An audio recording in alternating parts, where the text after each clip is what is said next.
आपको ये बता दें कि 9 जून यानी कि आज शाम 7:15 पर पीएम मोदी प्रधानमंत्री पद की शपथ लेंगे। 2014-2019 के बाद तीसरी बार ये होगा जब नरेंद्र मोदी पीएम पद की शपथ लेंगे और शपथ ग्रहण समारोह को ऐतिहासिक बनाने की तैयारी जोरों पर है। इस बार का समारोह कैसे होगा खास, इस रिपोर्ट में देखिए।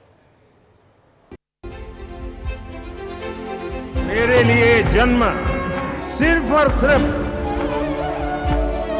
वन लाइफ वन मिशन, और वो है मेरी भारत माता।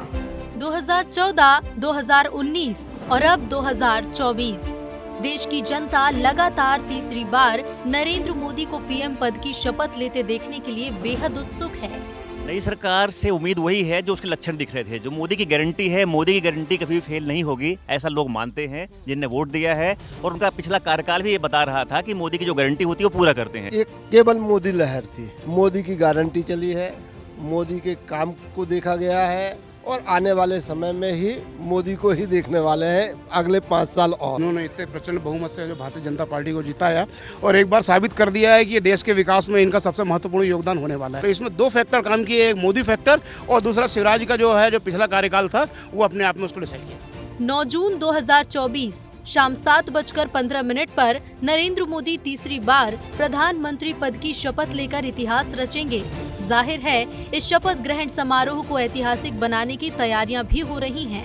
देश विदेश से समारोह में लोग शिरकत करेंगे और समारोह में देश सेवा में योगदान देने वाले लोग भी नजर आएंगे। साथ ही विदेशी मेहमानों में बांग्लादेश की पीएम शेख हसीना, नेपाल के पीएम पुष्पकमल दहल प्रचंड, श्रीलंका के राष्ट्रपति रानिल विक्रमसिंघे, मालदीव के राष्ट्रपति मोहम्मद मुइज़्ज़ू शामिल हो रहे हैं। अब ये भी जान लेते हैं कि पिछले 2 शपथ ग्रहण समारोह में कौन कौन शामिल हुआ था। साल 2014 में पीएम मोदी ने पड़ोसी देशों तक पहुंचने की एक बड़ी पहल की थी। 2014 में कौन कौन हुए थे शामिल? सार्क देश के नेता, तत्कालीन पाकिस्तानी पीएम शरीफ ने लिया था हिस्सा। पड़ोसी देशों को साधने की कोशिश। 2019 में प्रधानमंत्री नरेंद्र मोदी के शपथ ग्रहण समारोह में शामिल होने के लिए बंगाल की खाड़ी बहुक्षेत्रीय तकनीकी और आर्थिक सहयोग पहल यानी BIMSTEC के नेताओं को निमंत्रण भेजा गया था। 2019 में कौन कौन हुआ शामिल? BIMSTEC के नेताओं को निमंत्रण भेजा गया। 7 देश के नेता हुए शामिल। बांग्लादेश, भूटान, भारत, म्यांमार के नेता हुए शामिल। नेपाल, श्रीलंका और थाईलैंड के नेता भी हुए शामिल। फिलहाल शपथ ग्रहण समारोह को ऐतिहासिक बनाने की तैयारियां जोरों पर हैं। मेहमानों के आने का सिलसिला भी जारी है। अब देखना होगा कि इस बार का शपथ ग्रहण समारोह कितना खास होगा। ब्यूरो रिपोर्ट, विस्तार न्यूज।